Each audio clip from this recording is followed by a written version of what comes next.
Hey, Warpugs. So, this is a follow up request to something else that I checked out a while back.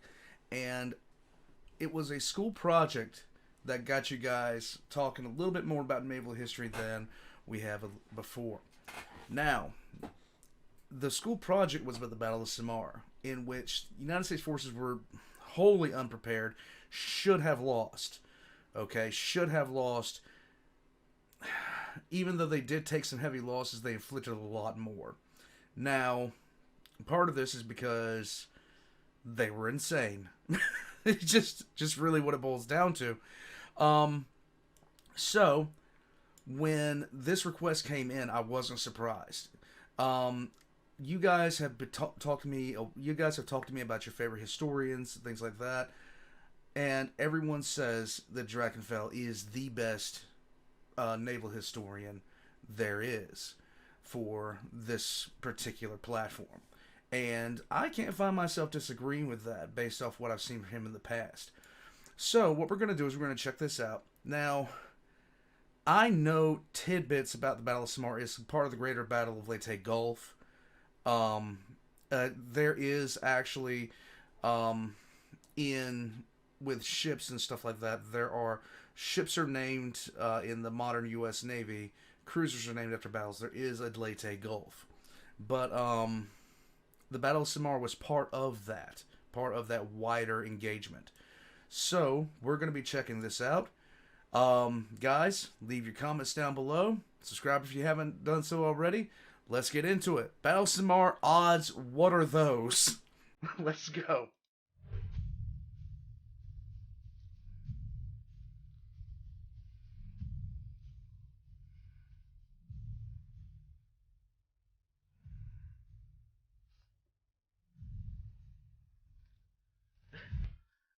I like this. He does the same kind of thing that I do. 5-ish minute lore for Warhammer 40k. Like, when's the last time I made a 5-ish minute lore that lasted 5 minutes? I haven't.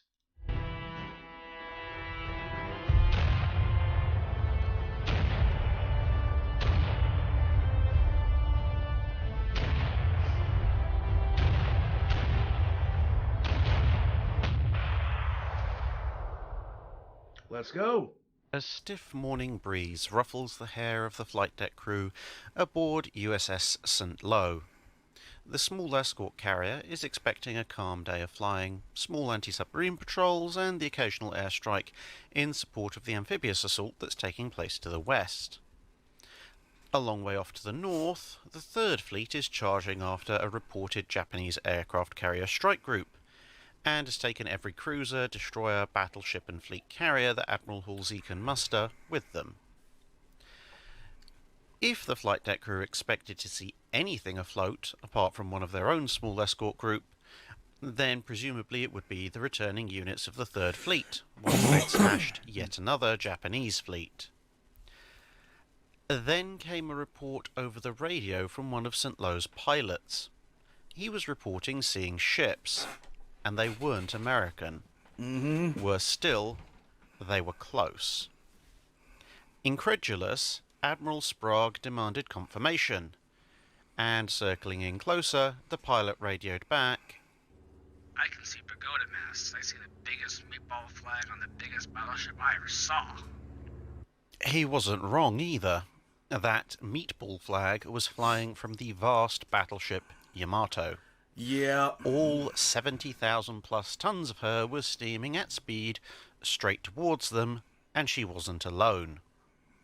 The US commanders received the news in a moment of stunned silence. Then all hell broke loose as off in the distance anti-aircraft fire was spotted as the anti-submarine patrol aircraft made optimistic and recklessly brave assaults. 4 aircraft in total, armed with depth charges, attacked over a dozen enemy fleet units. Then the seas around the escort carriers of Taffy 3 began to erupt in vast geysers of water as massive battleship-grade shells began to land all around them. That's always a bad sign. The Battle of Samar had well and truly begun. The Battle of Samar was one of 4 distinct battles fought in the area of the Philippines in late October 1943. They're grouped together because they were all fought as part of one single Japanese operation, Operation Shogo 1. This came in response to the US invasion of the Philippines and envisioned a three-prong offensive, with a decoy force in the north to draw away the bulk of the defending US forces, and then two attacking forces, one in the centre and one in the south, to catch the American landing craft and the rest of the invasion fleet in a pincer movement and destroy them. Due to the sheer scale of the operation and the distance between various forces, there was no overall commander to the Japanese efforts. On the American side of things, command was almost equally disorganized. Direct naval support for the landings was provided by Admiral Kinkaid's 7th Fleet, reporting to General MacArthur as overall commander. But the 3rd Fleet, containing most of the modern US ships and all the fleet carriers, primarily concentrated in Task Force 38, was under Admiral Halsey, reporting to Admiral Nimitz. This split in command would prove almost fatal. The southern Japanese force consisted of the older and slower battleships Fuso and Yamashiro, and let's just say that that particular part of the expedition didn't end too well for the Imperial Japanese Navy. Nope. But even before that, things had not exactly started well for the Japanese in attack. The Centre Force, by far the most powerful of all the Japanese fleets involved, was a truly impressive sight as it left harbour.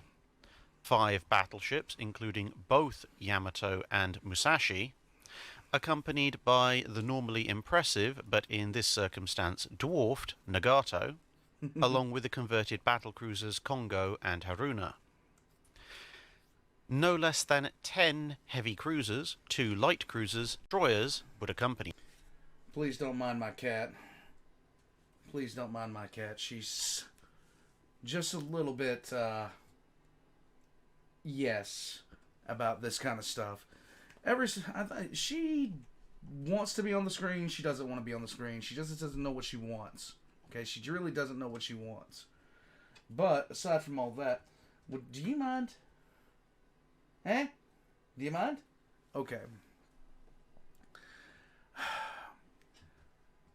So this particular battle, this particular wider battle, was part of a huge push, and every single time I take a look at MacArthur, it is just so strange to me how much different, even though the uniforms are pretty much the same, the way we wear them, we can't wear uniforms like that anymore. We could not get away with it. Them. But unfortunately for this very impressive collection of surface warships, 2 Gato-class submarines, USS Data and USS Dace, noticed them coming past their position. Thanks in part to the generally terrible nature of Japanese anti-submarine warfare, even this late into the war, the 2 submarines managed to sink the cruisers Atago and Maya and cripple Takao, which was forced to withdraw, taking a pair of destroyers with her as escort. Losing nearly a third of the heavy cruisers, including Admiral Kurita's flagship, the Atago, was not an especially auspicious start to the operation, No. especially with the Admiral himself having to be fished out of the water by a destroyer. This generally leads to feelings of doubt on the success of the mission. Data also managed to report the sighting before getting itself stranded, trying to chase down Takao. Although the Third Fleet's carrier groups were actually quite badly out of position at this point, the carriers that were in a position to launch did so, the resulting strike badly damaging the cruiser Miyoko, which was also forced to withdraw, and the aircraft also scored hits on the 3 largest Japanese battleships. One game that if you're into World War II submarine action, Silent Hunter, it's Silent Hunter: Wolves of the Pacific. Now, here's the fun part about this.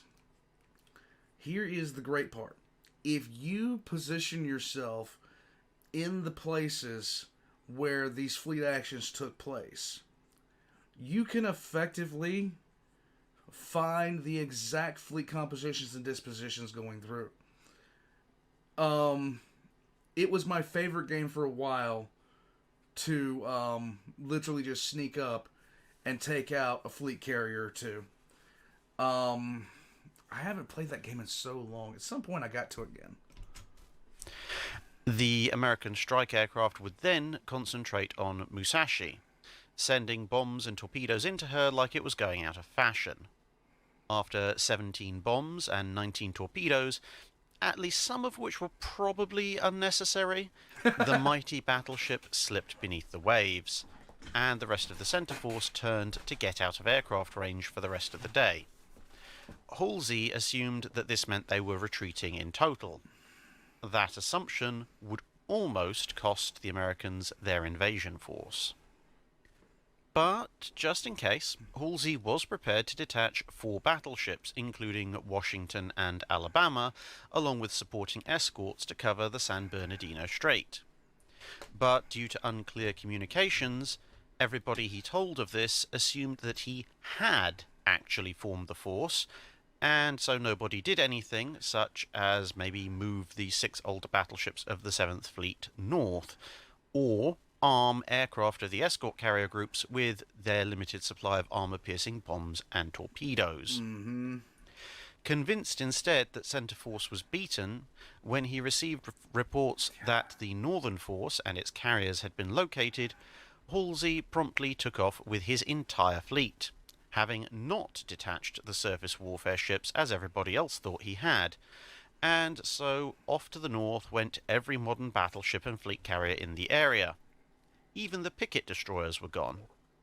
Recon aircraft did in fact now spot that the center force was turning back toward the American landings, but Halsey or his staff seemed to have done their best to ignore or rebuff every single such report, possibly because they were determined to get a final victory over what was left of Japan's carrier force. Yep.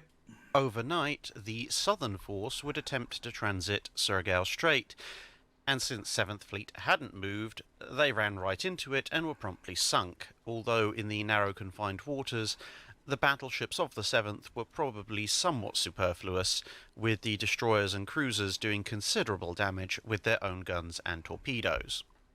Still, it did make for a good light show and a satisfactory amount of revenge for the old battleships, who had either survived or been salvaged from Pearl Harbor.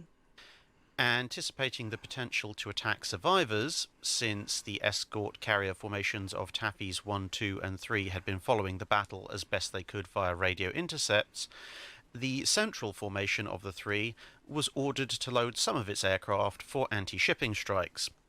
The Southern Force, as well as the Northern Force, that being Taffy 3, were to maintain their usual mix of anti-submarine and shore support loadouts. Helpfully, for students of history, the commander of Taffy 3 and the overall commander of the 3 Taffy groups were separate individuals, but were both called Rear Admiral Sprague, which makes things very difficult to follow when you're trying to piece together various sources and comments. But as a result of the 3rd Fleet going off after the Japanese Northern Force, a decoy group with barely enough aircraft to even look like a threat, the Center Force would proceed completely unopposed through the San Bernardino Strait. 2 air search patrols, one at night and one at dawn, failed to spot them, and so they were steaming south as dawn broke to encounter the bemused force of Taffy 3. All that stood between the largest battleship human artifice had ever built and its numerous escorting ships was a handful of slow escort carriers and an even smaller group of destroyers and destroyer escorts. Yep. Yamato alone displaced slightly more than every single ship in Taffy 3 combined. And that was before the other 3 There was a reason that Nimitz said it was an act of God that this fleet survived. surviving battleships, 6 heavy and 2 light cruisers, and around a dozen destroyers got involved. Much, much closer fights had ended in a one-sided slaughter, and so the outcome seemed somewhat inevitable.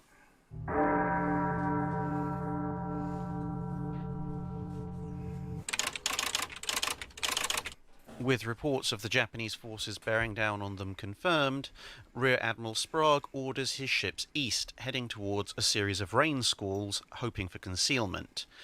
This will hopefully delay the Japanese closing the range, and also draw them away from the much more vulnerable landing ships.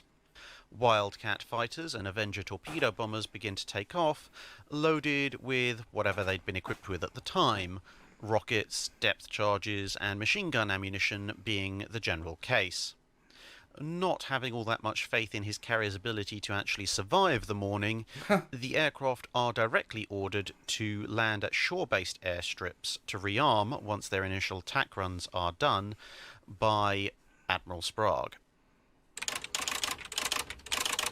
Yamato opens fire, followed shortly thereafter by the other ships in the fleet. The shell splashes are of many colours, with no fire control radar in the fleet except for a very basic unit on Yamato herself. The other large ships use shells with dye packs to let them know which splashes were theirs. Therefore, a rainbow of pink, red, purple, blue, green and yellow fountains all fall around the embattled task force, punctuated by the massive white splashes of Yamato's 18-inch shells. Admiral Kurita has no identification charts for escort carriers, and so assumes that the distant targets are fleet carriers. Commensurately, by scale, their escorts must either be battleships or cruisers. The Japanese forces therefore continue to load armour-piercing rounds, what will turn out to be a very fortuitous mistake for their targets for as long as it lasts. Nevertheless, the general attack is ordered.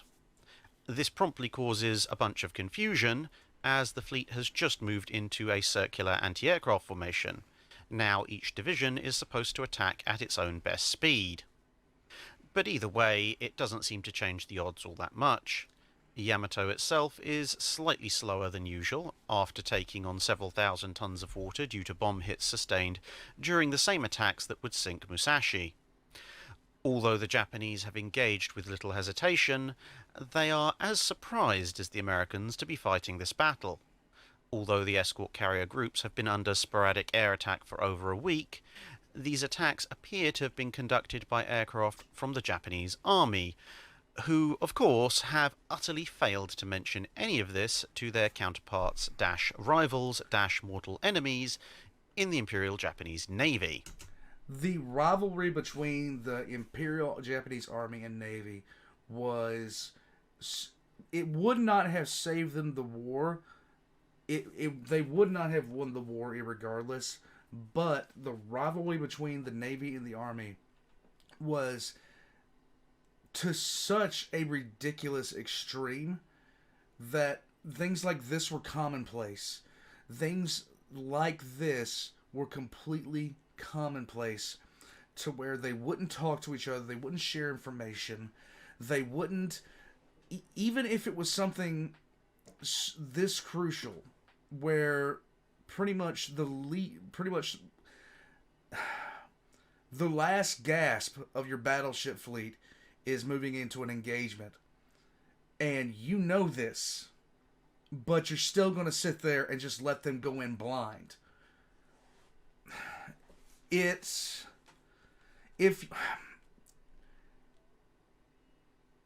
level of rivalry between them stems way back before even World War II started. But if you really want to get into it, I mean, I had to find something for you guys to check out for that, because it was awe-inspiring. The level of, I'm not going to say neglect, I'm not going to say outright stupidity, but it reached proportions that it never should have gotten to, and if you saw it in today's military, you would be stunned. It would gobsmack anybody in a modern military.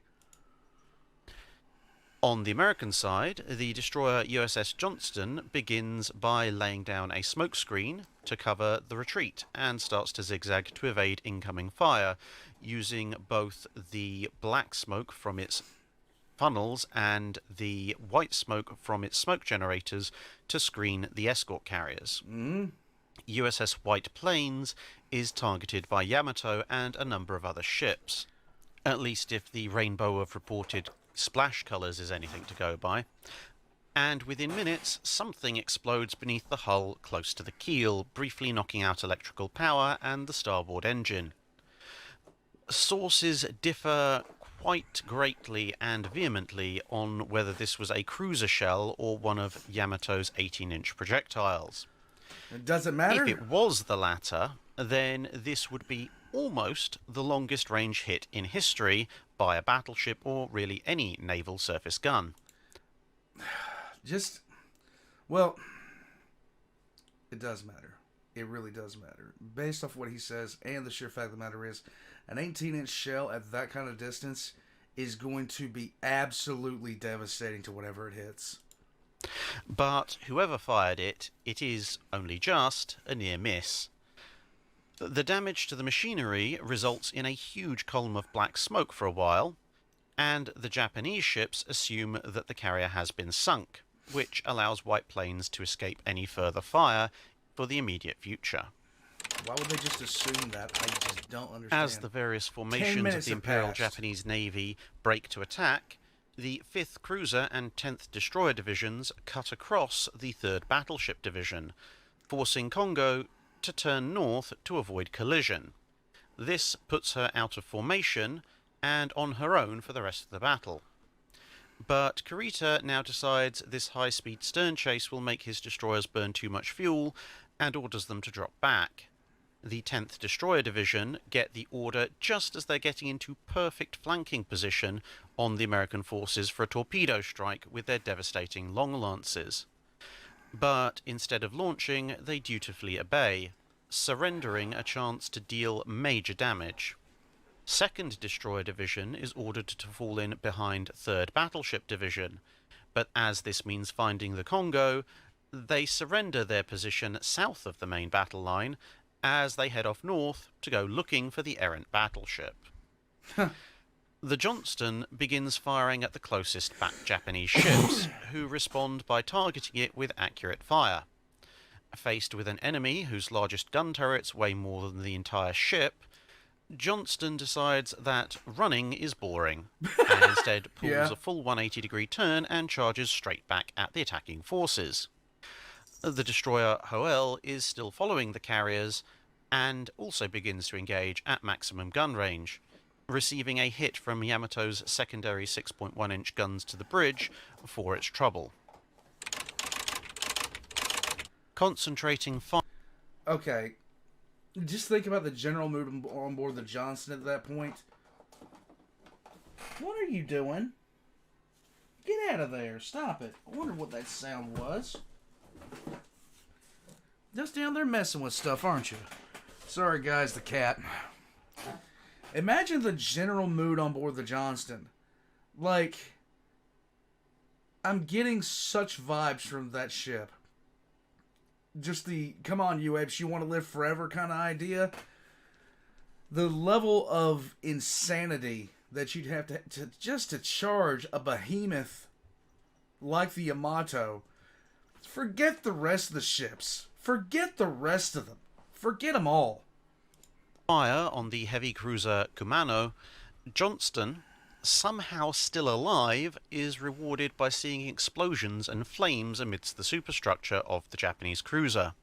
Unreal. The destroyer's radar and Mark 37 fire control system are paying dividends early. Sprague orders the rest of the destroyer screen to follow suit, and soon Hoel and Heermann join their Fletcher-class compatriot in the attack, albeit starting somewhat behind the already charging Johnston.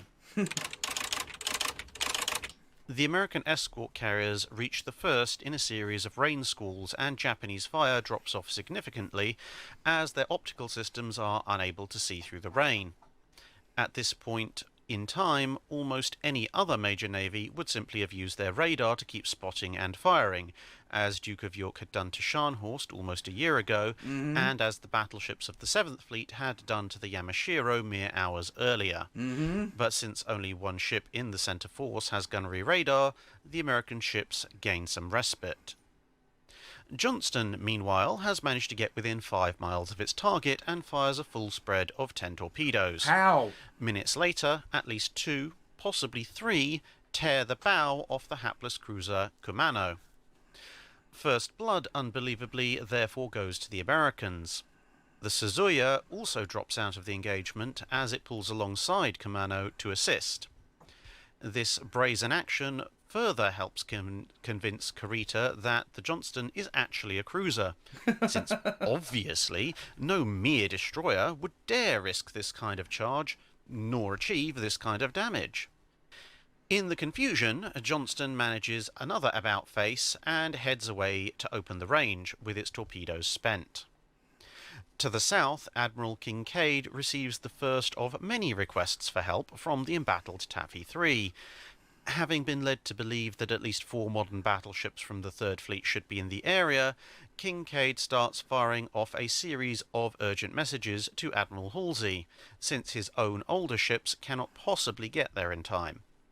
However, even if he can't save Taffy 3, there are still the ships of the landing force to consider, and he orders Admiral Oldendorf to extract 2 destroyer squadrons, 5 cruisers, and the battleships Tennessee, California, and Pennsylvania from wrapping up operations in Surigao Strait, and proceed at best speed north. Fuel and ammunition level concerns be damned. Yep.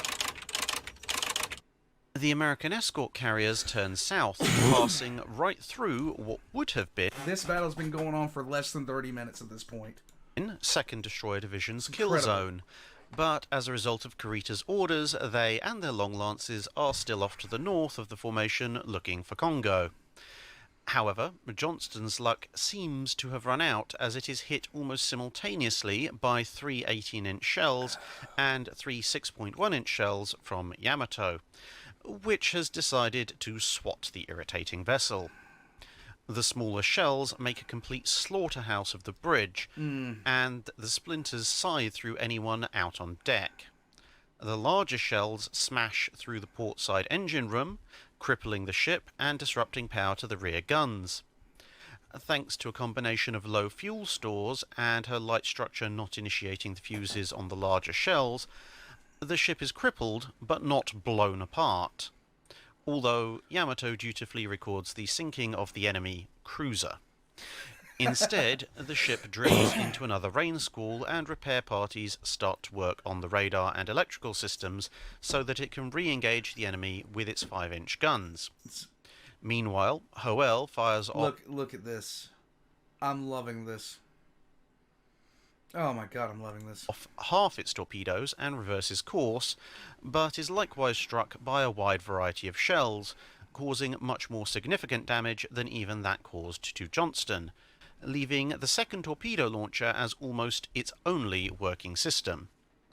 To the south, Kinkaid further orders every single aircraft currently in the air to divert to support Taffy 3, and for Taffys 1 and 2 to launch any and all operational aircraft remaining on deck or in their hangars in that direction as well. After a couple of minutes happily blazing away with its 5-inch guns and horribly abusing the natural cover system of the real world, Johnston meets Hoel and Heermann coming the other way, followed at a distance by the destroyer escort Samuel B. Roberts. Despite having only 40% the firepower and 3/4 of the speed of the larger Fletcher-class destroyers, and no automatic fire control, the captain of the Roberts has elected to follow the full-size destroyers with the words, "This will be a fight against overwhelming odds from which survival cannot be expected. We will do what damage we can." deciding that he has Balls, gentlemen. Balls. What the hell? had enough action for one day. Captain Evans of the Johnston orders another 180-degree about-face to give gunfire support to the new arrivals, this time picking on the heavy cruiser Tournay. Oh my god. However, Now think about learning this battle if you're a survivor of this battle from the Japanese side. The Fletchers were not that big, and they were getting confused with cruisers. And I'm guessing the amount of balls displaced him just unreal. fires its remaining torpedoes at what turns out to be the Yamato. No hits are scored, but the giant battleship is forced to run to the north to evade, taking it out of the pursuit. In an ironic twist, the relatively low speed of American torpedoes compared to the long lances of the Japanese actually prolong this evasion as the closing speed is so low. This keeps the Japanese flagship out of the fight for a considerable amount of time. Okay. With that done, Hoel makes a run for the rest of Taffy 3 as shells begin to explode all around it. Meanwhile, Heermann engages Haguro with its main battery, and accidentally launches 7 torpedoes in the same general direction, before heading off to send a few shells and the last 3 torpedoes aboard at the Haruna, although the Japanese battleship manages to evade them all. Meanwhile, the USS Kalinin Bay, currently the rearmost ship, takes a direct hit from a battleship-grade shell, wrecking part of the hangar deck. The Roberts is hit by a stray shell that jams the torpedo mount. Up until now, it has held fire to avoid being spotted, but after some quick work by the crew, the Roberts is once again able to launch its torpedoes. Hooray! And picks the heavy cruiser Chokai as its target, before making best speed into the smoke and heading back to the carriers. Minutes later, Chokai takes at least 1 hit and starts falling back. Heermann tries to fall back to the carriers and ends up trading broadsides with Nagato for its troubles. The other destroyer escorts are also making attack runs, dropping their torpedoes and making back for the carriers, with the Dennis taking a number of shell hits in return. As the escort carriers chug away south, their single 5-inch rear guns are now cleared to open fire as the range closes. Disappointed gunners on other weapons are informed, Just wait a little longer, boys. We're suckering them into 40mm range. it's not an idle boast either. No, it's not an idle boast. It's something you want to hear. 40mm range. If you're opening up with 40mm against other naval combatants during World War II, you got a problem if you're on a carrier. The damaged Kalinin Bay is taking repeated hits from the 8-inch guns on Tone and Haguro, but forces one of the cruisers back temporarily as it scores a couple of hits on one of the cruiser's forward turrets. Coming out of the other side of the smoke, Roberts encounters the heavy cruiser Chikuma, methodically blasting away at the escort carriers, especially the Gambier Bay, with the words, Mr. Burton, you may open fire. No. Roberts matches its 2 5-inch guns against the 10 8-inch guns of the cruiser, as well as its secondary battery.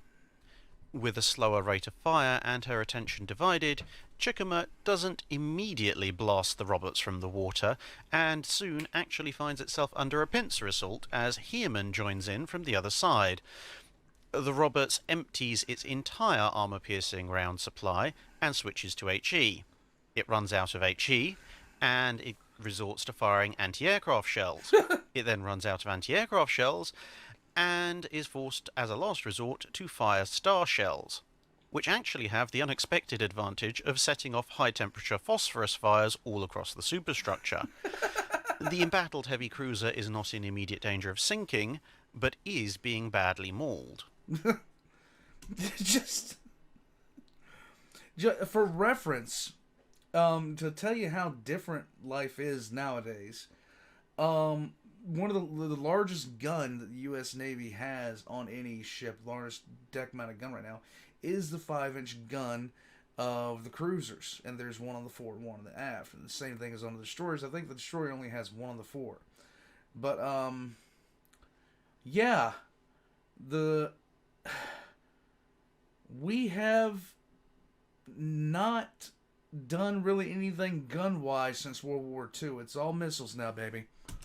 Despite the light carrier's CVE designation being widely interpreted across the fleet as combustible, vulnerable, and expendable, the fusillade of armor-piercing rounds, intended for much larger fleet carriers, which the Japanese still think that the escort carriers are, means that a great many hits are simply passing right through them. Meanwhile, the continuing hail of fire from the trailing carrier's 5-inch guns begins to score even more hits on some of the leading Japanese cruisers. But at the same time, the trailing carrier USS Gambier Bay is suffering from multiple hits from the Chickamauer, which, after a few salvos, finally realizes the small size of its enemy, now the range is closed, and switches to high explosive. Yep. The Rest in Johnston peace. emerges from a smokescreen to find the Haruna at close range. So, of course, it shoots up the battleship's superstructure whilst ducking back into the smoke, as Congo tries to take it out using its main battery. 3 more heavy cruisers from further down the Japanese line begin to blast away at the now disabled Gambier Bay. Throughout this period, and beyond into the rest of the battle, aircraft of various types and loadouts are crisscrossing the skies in desperate harassment attacks, with the pilots having to play constant games of guess the carrier to decide where to land as escort carriers are hit, sunk, disappear in columns of shell splashes, or are forced to evade at angles to the wind that make landing on them impossible. Across the flight decks of not just the embattled Taffy 3 but the supporting Taffy 1 and Taffy 2 further south, deck crews rapidly begin to ignore all technical protocol and simply accept, rearm, refuel and relaunch any incoming American aircraft with the American star painted on them. There you go. The USS Manila Bay, in the next group south of Taffy 3, services aircraft from 11 different squadrons that aren't attached to her own flight group, and at one point has representatives from no less than 4 other carriers' air groups on her flight deck at the same time. This is something that I would love to see a movie on now, because I knew the particulars of it. I knew the American Navy was wildly outgunned, hilariously outweighed, and should have lost this 99 times out of 100. But hearing all this, I would love to see a movie or a series about this. I would love to be seeing this, because this is absolute desperation beyond anything. They are just desperately, like, the destroyers in this are selling their lives. That is what they are doing. Because, I mean, one good hit from the Yamato, one good hit from the Congo or Nagato, and that's lights out for any one of these destroyers. Successfully evaded the battleships, Johnson responds to calls for assistance from the escort carriers and appears near the Gambier Bay. Seeing the ship under attack by a heavy cruiser, it promptly shoots up this ship as well, because of course it does. Of course it does. However, an 8-inch shell takes out what's left of Hoel's engines, and the ship is rapidly overwhelmed by incoming fire. The order to abandon ship is given 10 minutes later after trading fire with a Tone-class cruiser, and 15 minutes after that, the ship rolls over and sinks. Hoel clearly not sharing quite the same level of luck as Johnston. No. Kalinin Bay is also in trouble, trading fire with Japanese destroyers and taking hits from both them and cruisers at the same time. Unlike the Gambier Bay, however, it does not appear that these ships have realized they need to switch to high explosive from armor piercing, and despite being riddled with shell fire, the ship stays afloat, despite this rather unequal battering going on. Look at that. Look at those splashes. Almost completely evenly spaced. On for another 20 to 30 minutes. This is... You could probably make coal from the pucker factor on board these ships right now.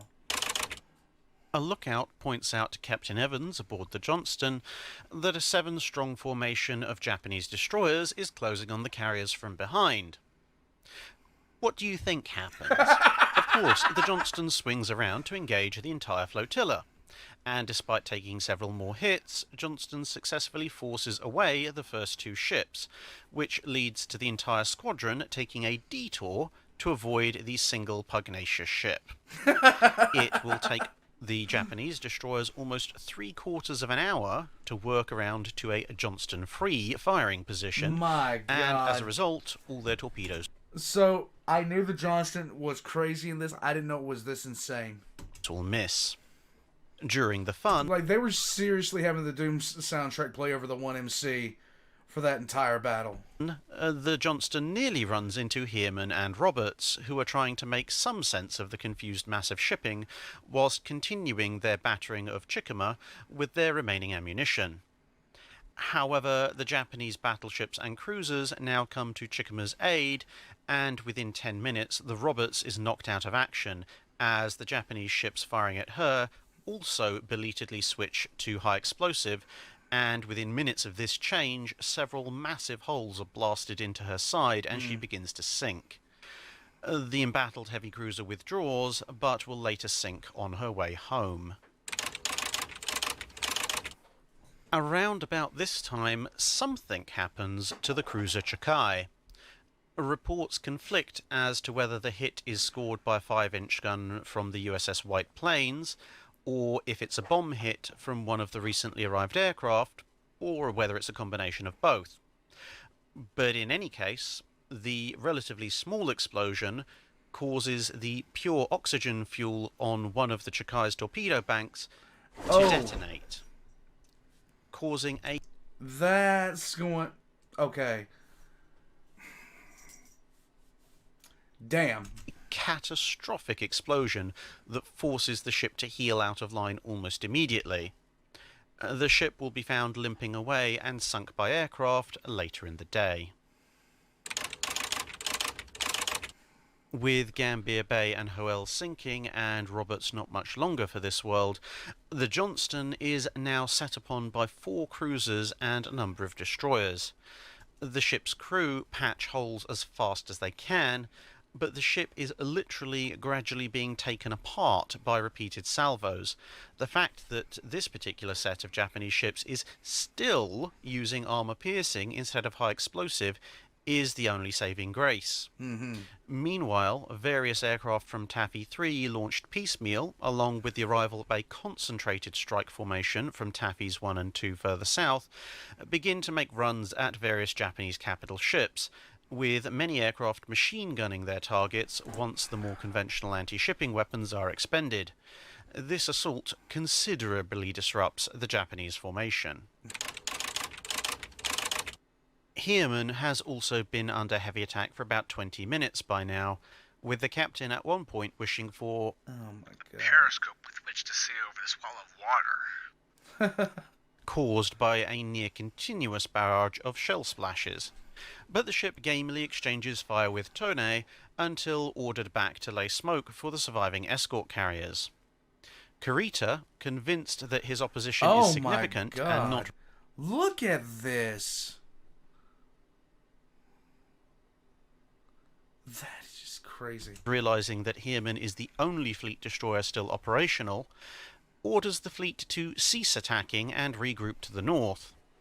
Thus, just when the Japanese have stripped away almost any escort, and with it much hope of survival, they withdraw. In the background, the flaming wreck of the Gambier Bay finally slips beneath the waves. In the air, some aircraft are using their loads of small 100-pound bombs and their gun armament to try and disrupt or detonate torpedoes launched by Japanese destroyers and cruisers as parting gifts, with some degree of success. With 3 heavy cruisers already sunk or crippled, and increasingly large and fierce air attacks convincing Kurita that he must be facing fleet units, he also learns of the destruction of the Southern Force during the night, and that at least major elements of the Third Fleet, especially its battleships, are not actually here, but may well be on their way back. Despite none of his battleships actually having received any major damage during this engagement, he orders the fleet to withdraw completely. In the brief moments of silence, one American sailor near Admiral Sprague is heard to yell, Damn it, boys, they're getting away. After a 45-minute struggle against vastly unequal odds, aboard the Johnston, the order is given to abandon ship. The ship goes down 25 minutes later at 10 minutes past 10, taking 186 of her crew, including the gallant Captain Evans, with her. He will receive a posthumous Medal of Honor for his actions. In its last stand, the ship still managed to draw off considerable fire that would otherwise have likely led to the loss of more American ships. The various scattered aircraft are now making... That is insane. I knew the Johnson did some work, but I didn't know it was that severe. That's a movie. That's a movie for you right there. The Last Stand of the Johnston. Because without that ship doing... That ship literally turned around. Because destroyers are there to do really one thing. They're there to basically screen the entire fleet, keep it alive. And it did its damn job. 10 times, 50 times over. Because they should have never won this. Making their way back after launching various attacks on Kurita's withdrawing ships. Some are forced to ditch through lack of fuel, having launched with barely any in the first place. Others find a carrier, any carrier, to land on. Others still make for some of the barely functional landing strips that the invading troops have established. A final postscript to the battle comes as a late wave of Japanese aircraft appear and begin a 40-minute-long attack. Every surviving escort carrier except Kitgun Bay suffers damage. One incoming flight of Japanese aircraft make their attack runs, and then a zero kamikazes into the flight deck of USS St. Lo, punching through into the hangar and setting off a catastrophic series of fires and explosions that will see the ship sink within an hour. Another 2 kamikazes smash into Kalinin Bay, but luckily don't set off anything too explosive. During the battle to the north, the southern group of escort carriers had also been subject to a concentrated air and kamikaze attack, along with possible submarine activity, causing varying degrees of damage. 4 pilots from the St. Lo, returning from a strike, land at the Dulag airstrip and are promptly handed carbines, given a foxhole, and told to help repel a Japanese infantry counterattack. With that job done, with the aid of some stacked boxes and buckets full of petrol, they rearm and repair their aircraft and then head back out to land on other ships. One pilot during all this vanishes off with a patrol of troops and returns with a new wing from somewhere to replace the ragged collection of scrap that one of his own had been turned into. What? Replacing it before heading off himself. With that, the battle is over. Oh my god. So that's 2 hours... Sorry. 3 hours and 50 minutes of just... My god. They should have lost this 20 times over. During the latter stages of the battle, furious messages asking for reinforcement were flying back and forth over the radio. But the first help from 3rd Fleet doesn't turn around until almost an hour after Kurita's forces have already begun their withdrawal. Oh my god. A few hours later, much of the decoy Northern Force is finally cornered and sunk by the combined strike power of 3rd Fleet's large carriers. A tragic final act plays out as further communication and navigation errors mean that many survivors from sunken destroyers and escort carriers aren't picked up until the 27th, 2 days later, resulting in many men dying from exposure, dehydration, and shark attacks after the enemy have withdrawn. Overall, however, the score sheet was indeed almost as hopelessly lopsided as one would have expected going into the battle, only the casualty ratios are entirely the wrong way round. Yeah? The US Navy has lost 2 escort carriers, and one of those had been to a kamikaze strike rather than surface attack, 2 destroyers, and a destroyer escort, along with 1 destroyer, 3 destroyer escorts, and a number of the other escort carriers damaged. In return, this tiny force had managed to turn back the entire center force, causing the Japanese to lose 3 heavy cruisers outright. Now remember what he said, the Yamato alone outweighed everything over here.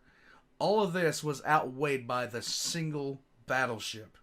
With another effectively permanently out of action, with varying levels of damage to the surviving battleships, the other cruisers, and destroyers, not including the losses to the center force from submarine and air attack prior to the main action.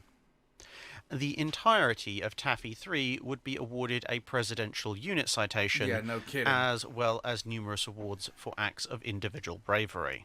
Look at this. Look at this. So this is the USS Johnston, 2,100 tons.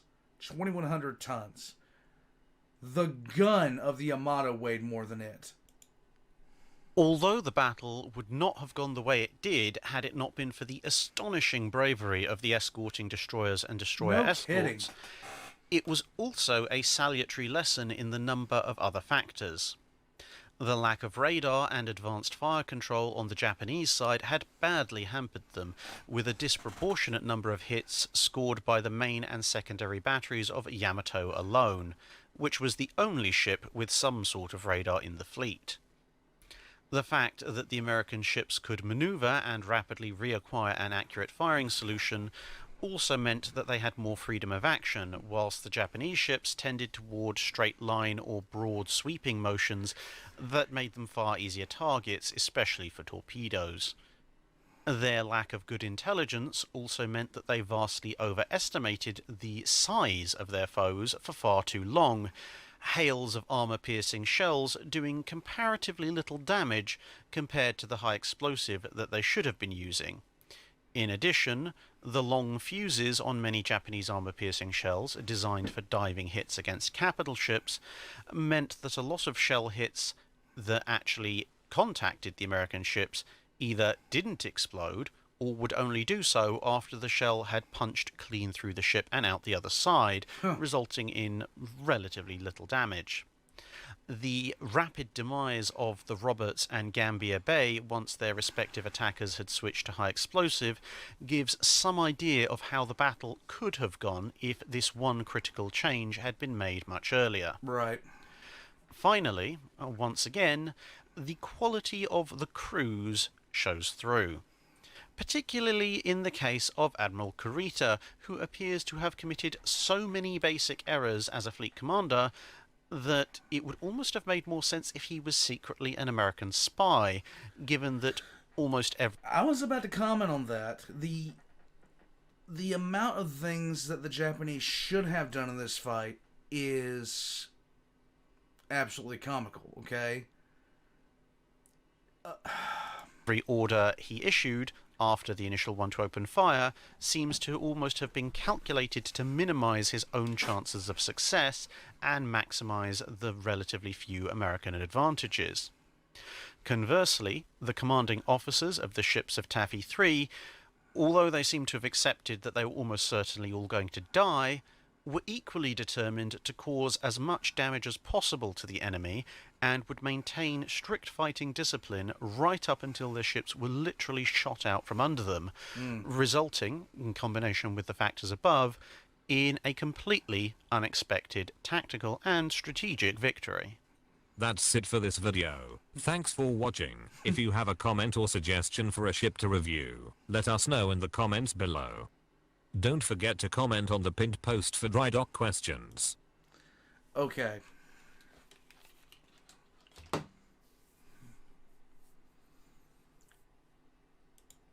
Now I knew that when the Johnston did the first 180, I just want you to think about what was going through their head. They're facing quite literally the worst nightmare of any ship to just try to barrel through. And they did it not once, not twice, but 3 straight times.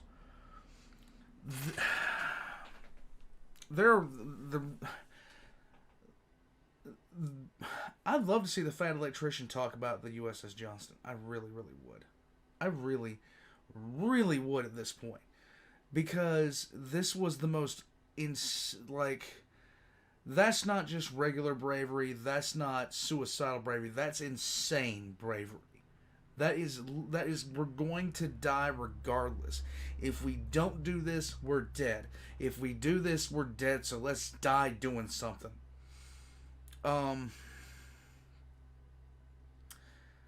I can't go any more into that than I already have. That is suicidal bravery at its finest. Now, I just said it was insane bravery. You guys get it. You guys get it. So, I knew about this battle. I knew about some of the things that I did not know, that the Johnston was outweighed by a single gun turret from the Yamato. I didn't know that. I didn't know the Yamato outweighed the entire American fleet. Weight counts for a lot when you're talking about ships. Oh my God. We actually had a conversation about the Yamato in my Discord a while back, where we were talking about why super battleships like the Yamato were made, and just the amount of threat they presented on any kind of engagement, where you'd have like two ships of what was supposed to be equal class facing off, but one paid attention to the treaties, the other one didn't. And the Yamato was a fine example of that, because good God, that was a monster and a half. Warpugs, I really enjoyed this. I love stuff like this. I love learning more about people and places in history, even if it's things that I have passing familiarity with, just based off my own association throughout my, me learning about stuff throughout my life. I actually love learning about stuff like this, and it makes me want to do my own stuff about the Johnston itself, and dig in a little bit more and find out more about that ship, because that was a level of insane bravery that you just don't see. But if you're going to go out irregardless,